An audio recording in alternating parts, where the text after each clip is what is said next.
राधे कृष्ण दोस्तों, स्वागत है आपका मेरे channel Vaidika restoring of knowledge में। एक मीठा सा एहसास मुस्के आने का, छोटी पैंजनियाँ और माँ बुलाने का। माँ चोटी बनाओ ऐसा मेरी बेटी कहेगी, जिद ना मानूंगी तो रूठी रहेगी। हवाओं से उड़ती, लहरों सी बल खाती, दौड़ती भागती माँ माँ चिल्लाती। ये अरमान पाले मैंने ऐसे समाज में, बेटी पैदा करना जहाँ था गुनाहों के रिवाज में। ये चंद लाइंस समाज में होने वाले लिंग भेद के कड़वे सच पर एक माँ की व्यथा को दिखाती हैं। विश्व इतिहास में छुपी बड़ी घटनाओं और युद्धों की प्रमुख शिखर महिलाएं ही रही हैं। भारत जो गार्गी, अपाला, लोपामुद्रा, रानी लक्ष्मीबाई का देश रहा है, वह भी इस भेदभाव से अछूता नहीं रहा। भले ही हमारे समाज में नेशनल गर्ल चाइल्ड डे मनाया जाता है और इसमें सरकार द्वारा कई ऐसे प्रोग्राम्स और स्कीम्स चलाई जाती हैं जिससे बेटियों को सपोर्ट मिले और उन्हें बोझ ना समझा जाए, पर हकीकत कुछ और ही है। दोस्तों, बच्चे तो बच्चे होते हैं, फिर चाहे वो बेटा हो या बेटी, इससे कोई फर्क नहीं पड़ना चाहिए। दोनों को ही इसी संसार में आने का बराबर आशीर्वाद मिलना चाहिए और दोनों के ही होने पर बराबर खुशियाँ मनानी चाहिए। पर आप कितना भी इनकार करें इस सच्चाई से, पर कहीं ना कहीं ये आप भी मानते हैं और मैं भी, कि आज भी बहुत से घरों और शहरों में एक बेटी का होना स्वीकार नहीं किया जाता है। हमारे देश में कभी भी किसी भी गर्भवती औरत को बेटी होने का आशीर्वाद नहीं दिया जाता। मुझे दूसरों का तो नहीं पता, पर हाँ, मैंने अपने अब तक के जीवन में तो ये आशीर्वाद देते हुए नहीं सुना या नहीं देखा। जब भी सुना, यही सुना कि भगवान तुझे एक सुंदर सा बेटा दे या एक बढ़िया सा स्वस्थ सा बेटा हो। मुझे एक बात समझ नहीं आती कि आशीर्वाद पर भी बेटे का ही हक क्यों है, और जब बेटी पैदा होती है तो बोलकर सब एक दूसरे को समझाते हैं कि लक्ष्मी आई है। बेटियों को क्यों बोझ समझा जाता है मैं नहीं जानती, क्योंकि मैं खुद भी किसी की बेटी हूँ और मेरी भी एक बेटी है। और यकीन करें, मैं बहुत खुश हूँ। मैंने जब से माँ बनना समझा, हमेशा एक बेटी ही चाही। ये बात सिर्फ हमारे समझने की ही है कि बेटियां बोझ नहीं होती, वो उतनी ही काबिल और ज़रूरी हैं जितना कि एक बेटा। ये फ़र्क हमें ही ख़त्म करना है। आज भी ऐसे कितने घर हैं जहां छुपकर या गैर कानूनी तरीके से ये पता लगा लेते हैं कि गर्भ में एक लड़की है या लड़का, और फिर वही होता है जो नहीं होना चाहिए। क्या लोगों में इतनी बुद्धि नहीं होती कि अगर आप बेटी से बचेंगे तो आपके बेटे के लिए बहू कहाँ से लाएंगे? फिर हो सकता है कि आपका बेटा भी आज के नए चलन के हिसाब से किसी लड़के से ही शादी कर ले, क्योंकि बेटी तो किसी को नहीं चाहिए, बेटी कोई नहीं करना चाहता, पर बेटे के लिए एक पढ़ी लिखी गुणवान बहू सबको चाहिए। अब वक्त बदल रहा है और आपको भी बदलना पड़ेगा। बेटी के होने पर जैसे बेटे की पढ़ाई लिखाई और उसके कैरियर के बारे में सोचते हैं, वैसे ही बेटी के लिए भी सोचें, ना कि सिर्फ उसकी शादी के बारे में। बेटी अगर पढ़ी लिखी और सक्षम बनाएंगे ना बेटी को, तो वह अपना नहीं पूरे परिवार का निर्वाह कर सकती है। एक सिंपल रूल बना लीजिए, ना दहेज लेना, ना दहेज देना। बस फिर कभी आपको बेटियां भारी नहीं लगेंगी। जितना पैसा आप उनकी शादी में लड़के वालों को देते हैं या समाज के भूखे भिखारियों के खाने पीने और दूसरे खर्चे करते हैं, उतना धन आप पहले अपनी बेटी की शिक्षा पर लगाइए। बेटियां सक्षम होंगी तो खुद ही अपने लिए सारा इंतजाम कर लेंगी, क्योंकि वो किसी से कम नहीं, बल्कि किसी का कोई कंपैरिजन ही नहीं है, हो भी नहीं सकता। ना बेटे का बेटी से, ना बेटी का बेटे से। दोनों का ही अपना महत्व है और दोनों ही परिवार में होने चाहिए।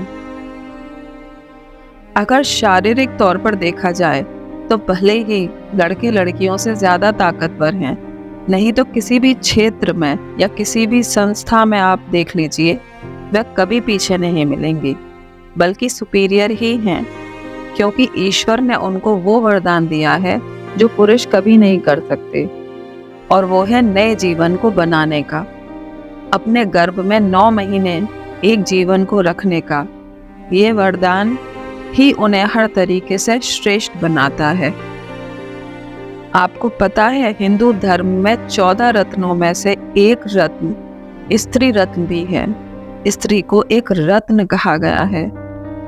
आज के हमारे आंकड़ों के अनुसार 1000 मेल चाइल्ड पर लगभग 856 गर्ल चाइल्ड ही बची हैं। एक बात ये भी गौर करने वाली है और कड़वी भी लगेगी आपको कि अगर पहले तो बेटी होने देनी नहीं, और अगर हो गई तो फिर उसको अच्छे से ना तो पढ़ने देना है और ना ही उसके राइट्स के बारे में उसको बताना है। वह पूरी लाइफ एक रिस्पॉन्सिबिलिटी और लायबिलिटी की तरह पाली जाती है।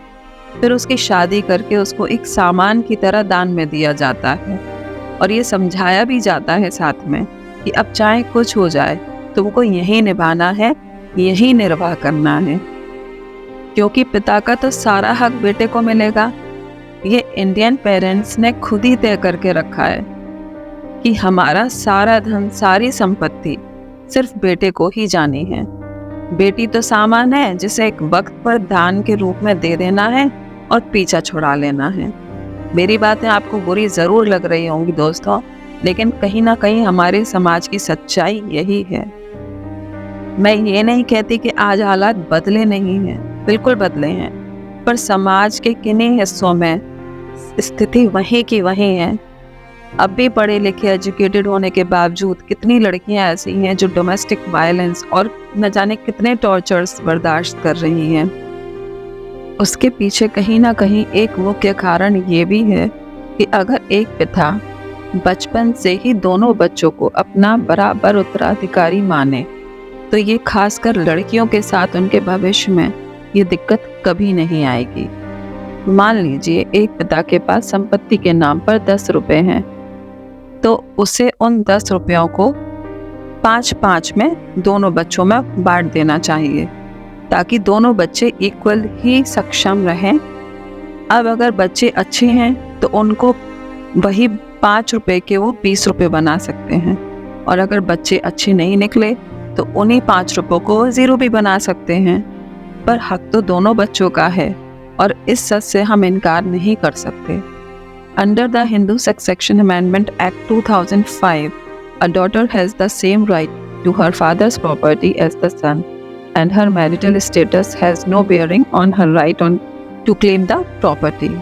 मतलब कि 2005 से एक लड़की अपने पिता की प्रॉपर्टी पर उतना ही हक रखती है जितना कि एक बेटा, फिर चाहे लड़की शादीशुदा हो या कुंवारी। आपको एक सच और भी बता दूं कि जो हमारे देश में भाई दूज और रक्षाबंधन बड़े धूमधाम से मनाए जाते हैं ना, जिस दिन बेटियों ने अपना हक मांगना शुरू कर दिया, उस दिन से ये त्योहार मनाने ही बंद हो जाएंगे, क्योंकि माँ बाप और समाज ने बेटों का माइंड सेट किया हुआ है कि बेटा सब तुम्हारा है।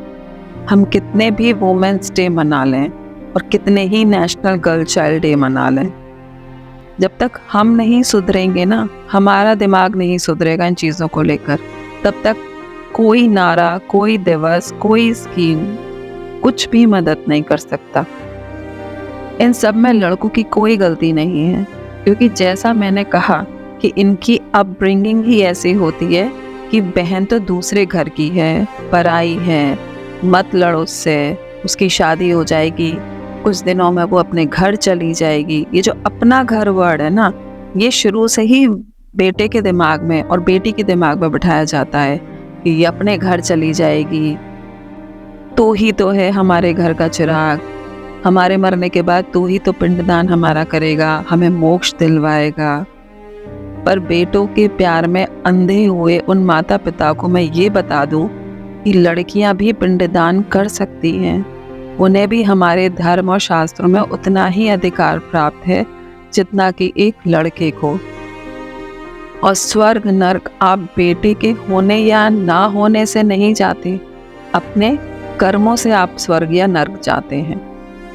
मुझे हंसी आती है, माफ़ कीजिएगा, पर मुझे सच में हंसी आती है उन माता पिताओं की सोच पर, जिनके हिसाब से बेटे उनके कुल को आगे बढ़ा कर ले जाते हैं या उनके खानदान का नाम आगे ले जाते हैं। आपको अपने 4 पीढ़ी से पहले वालों का नाम पता है क्या? शायद नहीं। तो नाम किसका आगे लेके जाना है? किस खानदान का नाम आगे लेके जाना है आपको? आप कहीं के राजा हैं या कोई रियासत है आपकी, जिसका वर्चस्व आपको पूरे संसार में बढ़ाना है या आगे लेकर जाना है? और अगर राजा है भी तो ये कहाँ लिखा है कि एक बेटी अपने कुल को आगे नहीं लेकर जा सकती? मेरी मानिए तो थोड़ा सा हक और सिक्योरिटीज अपनी बेटी को भी दीजिए, और सबसे पहले उनको जीने का अधिकार दीजिए और इस दुनिया में आने का आशीर्वाद दीजिए। और उन लोगों को भी शर्म आनी चाहिए जो कुछ पैसों के लिए गैर कानूनी तरीके से ये बताते हैं कि गर्भ में बेटा है या बेटी, और फिर उस बच्ची को गर्भ में ही मार देते हैं। यकीन कीजिए कि इन कुकर्मों से आपको आपका बेटा नहीं बचा पाएगा, इसकी सज़ा तो मिलेगी ही। और हिंदू धर्म ग्रंथों के अनुसार कन्या भ्रूण हत्या को पाप नहीं, महापाप माना गया है। इसके बावजूद हमारे समाज के लोगों को कन्या भ्रूण हत्या करने में ज़रा भी झिझक नहीं होती। श्रीमद् भागवत गीता के अनुसार ये 6 महापापों में शामिल है।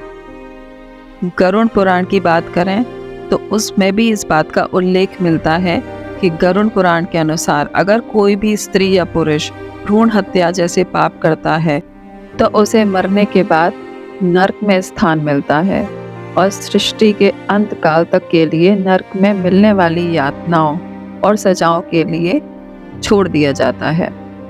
उनका जन्म किसी भी योनि में दोबारा वापस नहीं होता, वे अंत काल तक भटकते ही रहते हैं।